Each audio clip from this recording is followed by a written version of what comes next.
माझं जपानसारखी परिस्थिती होते. कारण जपानमध्ये तुम्हाला कल्पना असेल काय वेगळे पण आहे जपानमध्ये माहिती तुम्हाला. असं म्हणतात की जपानमध्ये एखाद्या दिवशी लोकांचा धक्का बसला नाही तर लोक आश्चर्य व्यक्त करतात. तसं रोज उद्धव ठाकरेला धक्के मला तर धक्का प्रूफ झालेला आहे. अशी किती कोण धक्के देतात ते बघूया. मला काय द्यायचं नाही धक्का ज्यावेळेला द्यायचं तेव्हा असं देऊ की पुन्हा हे दिसतात. एखादा निर्णय घेतल्यानंतर थोडीशी राजी नाराजी असते कोणालाही. तसं आता उसायला घेऊन नका. सोमनाथजी तुमची त्या नव्याने ओळख करून द्यायची गरज नाही. एक शिवसेना प्रमुखांपासून तर शिवसैनिक जुन्या शिस्तीचा करायची थोडा करड्या शिस्तीचा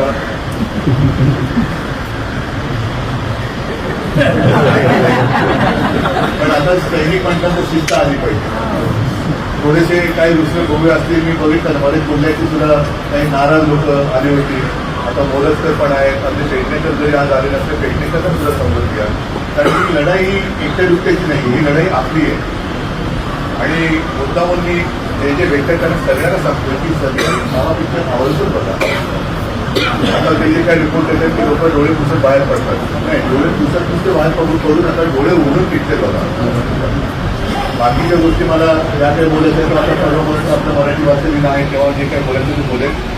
पण आता ही लढाई केवळ आपली एकट्याची नाही आहे.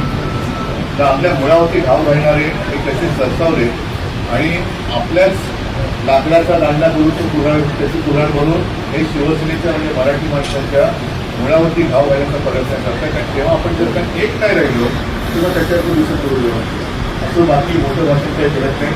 संघटनात्मक बांधणी करण्याचे आता ते दिवस आहेत.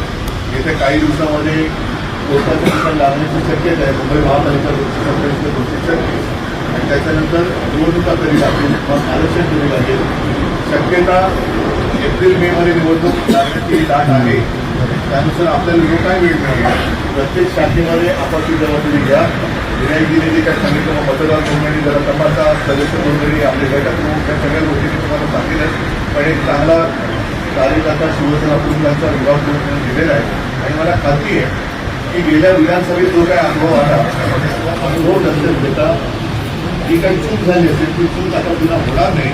आणि तिन्हीच्या तिन्ही वॉर्ड मला महापालिकेमध्ये पूर्ण आणि पूर्ण प्रवेश करून